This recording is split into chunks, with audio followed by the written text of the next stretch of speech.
Right, so let's do another extremely late game review. This time I'm going to be talking about Superhot, the indie shoot 'em up game FPS in which time moves only when you do. And it's a really cool concept, I really love it. It's probably one of my favourite indie games that I've played in years, possibly ever. Certainly one of the best games I've played this year. And yeah, it's the sort of game where you feel like it is a very simple game at heart, and I really love it. It feels like a very pure experience. Certainly the aesthetic drives that as well. So for those unaware, Superhot is the sort of game where it's one shot to kill for anyone, including yourself, which seems like it would be horrific, but your character is at the same time quite overpowered. So basically, when you move, and this includes moving your head, so moving the camera counts as movement, albeit slower than regular movement. Time goes forward. If you stop, so you can sort of aim and dodge bullets and things, time stops as well. So you play, I don't know what he's called. You play Superhot Man. He's a bit of a blank slate. Basically, the story is that you are in a web chat forum, sort of instant messaging thing with a friend, and he gives you this file called Superhot. He finds this sort of black market, I don't know if it's black market, but deep web kind of game. So you're playing a game within a game, and that's the basic premise of the story. And it kind of goes into weird places about mind control and getting trapped in a virtual world, I guess. It's got a sort of a VR thing to it, which will be quite interesting because the game is getting VR quite soon, actually. Which if I had a VR setup, I would actually love to play this game. I think it would probably be one of, if not the best games to play in VR, simply because of the concept of it, and especially with the story as well. But story-wise, it feels a bit weird starting off with the story because the story isn't really that great in it. It's okay. It's certainly not the focus point of the game. So the story, it serves its purpose. It does feel like it's building up to something, it's going somewhere, and then it really abruptly cuts off, and it's quite a shame. And I suppose you get Easter eggs and hidden clues in the levels, but I haven't really delved into them as much, because as far as I can see, there isn't too much to uncover. It's a game within a game in which you're being controlled by some shadowy entity either within the game, or as someone is hacking into your VR device, I suppose. Maybe. It's interesting, it's cool. And the way it's displayed is through these sort of instant messaging web chats and things. And also in-game you get these giant flashing bits of text come up. So people have probably seen you get these giant flashing things saying Superhot. And then you also get different flashing bits of text that come up, and it says things like obey and do what I say, dog. And yeah, it's there. There isn't really much to be said. It's there. I thought I'd get the story out of the way, because that's probably, again, it's probably my least favourite aspect of it, even though it's okay on itself. And I do love the game, so even the bad bits are okay. There's nothing truly awful about the game itself. But in terms of the gameplay, the shooting mechanics I think are amazing. I think it's definitely one of the most innovative shooters in years. You don't really get many guns to play with, but I think that they are balanced quite well. You get the pistol, a shotgun, and a nondescript machine gun. And each of them feels quite useful in its own way, so you start off fighting loads of guys with pistols, and it's kind of challenging because you may feel a bit overpowered to start off with, but once you get enemies coming at you from different directions, certainly multiple enemies with guns, it becomes a bit of a puzzle shooter, where you're dancing through these bullets in very slow motion, trying to get all the trajectories to line up so that they all miss you. And that's probably my favourite part of the game, is having all these bullets incoming and trying to just get out of the way so that you can dodge in between them, take out the enemies yourself. And as well as that, so the actual firing of your own gun, or taking, say, an action, which would be firing your own gun, or punching, or using a melee weapon, that takes up a good kind of chunk of time, a good chunk of time more than your usual movement. So you've got to plan your shots accordingly as well. And yeah, it's amazing. The way that you're sort of having to treat it as more of a puzzle than a shooter, and you certainly got the shooter elements as well. But the fact that you can sort of stop and take stock of the situation means that your aim will almost always be perfect. You'll rarely miss unless the actual enemy is moving themselves. It's a little bit difficult when you first start off to really guess the trajectory of where they're moving, or trying to lead the target with your gun. I know in a lot of games it's quite useful to be leading targets, shooting where they're going to be, not where they are, but in Superhot, because time is moving at all different types of speeds, it can be a bit difficult to do so. So that's certainly something that you have to get used to. And yeah, I mean, like dodging the bullets, I love it. It's infinitely spectacular. You'll never get tired of it. So there's one level where you start off in a long corridor with two enemies at the other end, and they both have handguns, and you have nothing. And it is just a case of weaving in between these two guys shooting at you. And you take a long time to complete a short section.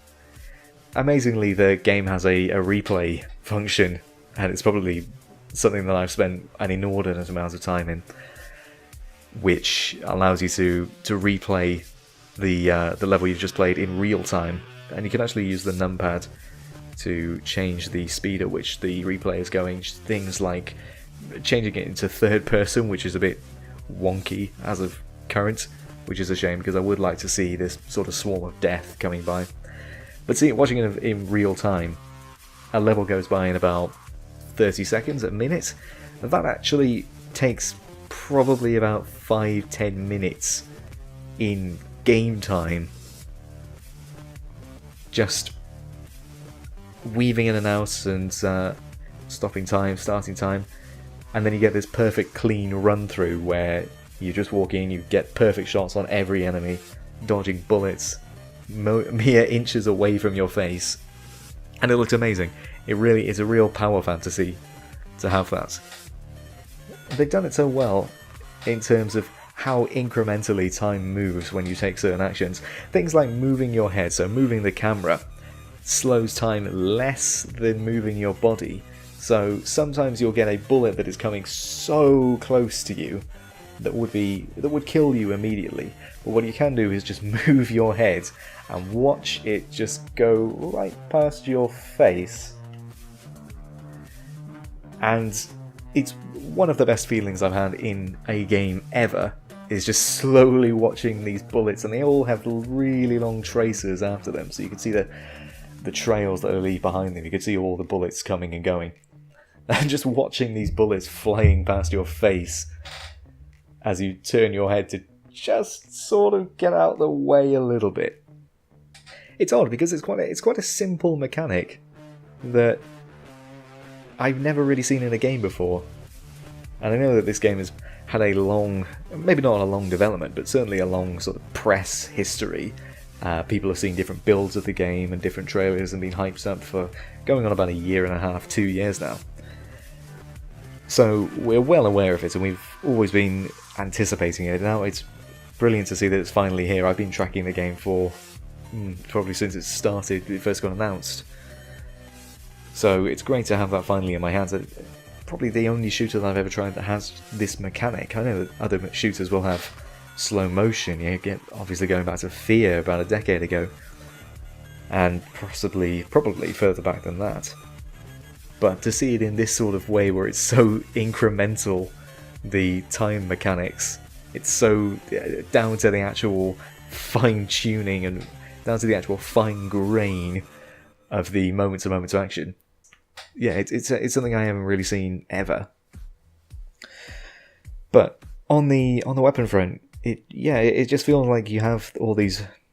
You have these three main guns that all have their different uses, and they in the campaign they introduce them incrementally. So you start off with guys with handguns, and you have one or two guys with melee weapons, and then you have one or two guys with guns, and then you have one guy with a shotgun, and suddenly it's a whole different ball game. And then the moment you have one guy turn up with a machine gun, and you're having to sort of very carefully dodge his bullets, it's a very terrifying prospect, is finding yourself looking right at a machine gunner, because they can fire this arc of bullets that follow you, and you have to be just one step ahead of them. And then of course you get that gun, and you can just mow down enemies indiscriminately. But alongside these three guns, you actually get a huge array of melee weapons. So the maps are all sprinkled with things like pots and pans and katanas and baseball bats, and one level is set in a bar. I think a couple of levels are actually set in bars. So you have all of the bottles and glasses all along the shelves, and you can just keep throwing them again and again and again. And it's really fantastic with the way that they've designed the melee weapons as well. So you've got the throwable objects like the glasses and bottles and things. They don't actually kill the enemies. They can stun them, and any guns they might have in their hands, any weapons, they knock them out of their hands. And then the brilliant thing is that when you see these guns fly out of people's hands, you can actually grab them from the air and shoot the enemy with their own gun, which you will be using a lot when you play the game. It's a pretty integral mechanic. And alongside these throwable weapons, you've got the main sort of melee weapons, the katana, the baseball bat, things like that. Your own fists, which I think will kill someone in about 3 or 4 hits, so you can just sort of beat someone down. And of course they're throwable as well, but the katana's particularly useful in that you can sort of slash through, and you can actually slash bullets out of the air, as far as I'm aware. I've never been quite good enough to try it myself, but there are videos out there where people are slashing bullets out of the air with a katana, and it's just fantastic looking at it in video form, seeing these amazing music videos. I actually made one myself just because it was so cool, and I had all these awesome clips that I wanted to share. So yeah, it's basically it's basically a show-off simulator. But yeah, I mean, like, mechanically the game is just fantastic. I do think maybe the enemies could have a few varied weapons, so maybe they could throw stuff at you, but then that might get a bit annoying, having yourself constantly disarmed. And the guns themselves, they have limited ammo as well. I think maybe the pistol could have less ammo, to be honest. Maybe the machine gun as well. But pistol, I think you get about 5 or 6 shots. Shotgun, I think you get 2, and then probably get 2 or 3 bursts on the machine gun. So they limit the ammo, so you're not constantly pumping out bullets. You have to sort of go between the guns. Alright, that gun's gone. Alright, that gun's run out of ammo. Throw the gun, hit an enemy, their gun will run up. Throw the gun, hit an enemy, their gun will fly into the air, you grab their gun, shoot them, keep going, run out of ammo, repeat the process all over again. So you get these weird flows where you're sort of grabbing and chucking away guns and throwing objects and katanas and things and melee weapons, and just going from weapon to weapon to weapon in this big fluid environment, and it's amazing. So when you get that sort of flow going on, it's wonderful to see the carnage unfold back on a replay. But when you're actually doing it in the game itself, in the level beforehand, it's this painstaking process of working out what your next move will be within the next 0.2 of a second. So yeah, it's a puzzle game. I call it less of a straight FPS and more of a puzzle game. I must admit though that the campaign is a bit, well, it's not short, but it is a bit, it's got a bit too much filler in it. It's got some story levels in it that don't really play out anywhere near as well as the actual levels. And I find myself looking to get into the next actual level, so it plays with things like you're trapped in a prison cell for a level or two, and you've got this narrator just throwing out text at you, and it's okay, but it doesn't really feed my hunger for more of the levels. I feel like some of that effort could have actually just been put into making more standard levels, and I would have really enjoyed it. So I must admit the campaign itself is a bit of a letdown. Still fantastic, but a bit of a letdown overall. But alongside the campaign, you've also got the challenge modes and the arena modes. There's one that's just basically is just a straight up horde mode. So you've got enemies coming in from all different directions. You have to get rid of them as soon as you can, and it's just racking up a kill count as high as you can get. Standard horde mode stuff, and that's fun to do. It gets quite difficult when you get like enemies coming in from different directions. So you have to pick your angles quite carefully in that mode. And then there's also the challenge modes, which I really enjoy the challenge modes, and I think that they greatly expand on the length of the game. So you'll certainly enjoy doing the challenge modes. Although on the other hand, they are the same levels as in the original campaign, just sort of placed a bit out of order. So you have things like katana only, or cannot use guns, or cannot use melee, and as well as that, you've got really interesting ones. Like there's one that's just a real-time mode, which is I haven't tried it, but it seems horrific. I can't believe anyone would ever be mad enough to try it, though I'm sure there are people out there that could succeed with it. It is a bit of a shame though, because the game seems like it could really benefit from modding and having a level creator, campaign creator on that. That could really lengthen the experience. And I do feel like it's a bit of a shame. I don't know whether it's something to do with how the game is coded, or it's a developer policy. I haven't really looked into it. But it is a real shame that it doesn't have modding support, because I feel like if it did, people would be a lot more on board with the base game. Because when it came out, the game itself was maybe slightly too pricey. Even though I paid full price for it, which is £18 in the UK, I feel like it's maybe not quite worth that.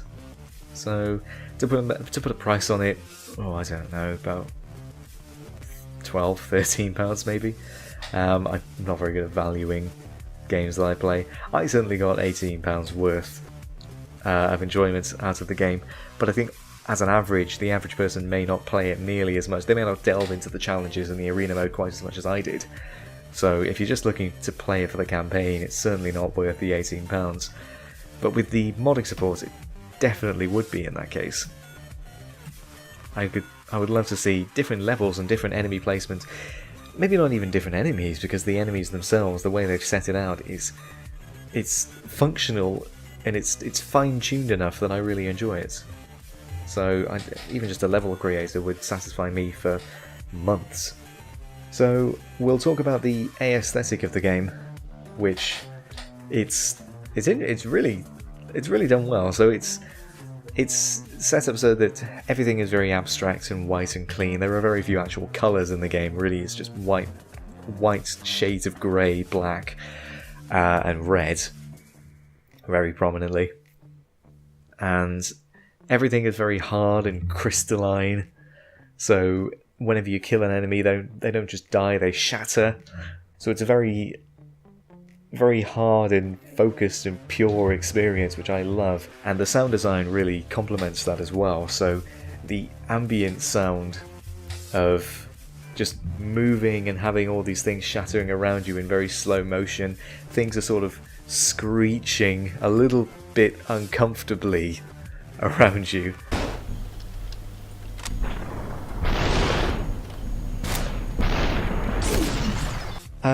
As far as a soundtrack, there isn't really much of one, as far as I could tell. It doesn't really stick out at all, which may be for the best. It's not the kind of game where you'd have like an ambient soundtrack, or if you did, then it would be a very extremely downplayed one in the very background.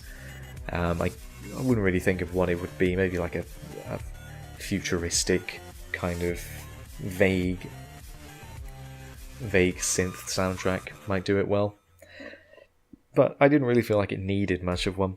And it's rare that I say that a game doesn't need much of a soundtrack, because I quite enjoy the music in games. I find it fascinating listening to different sounds that games come up with.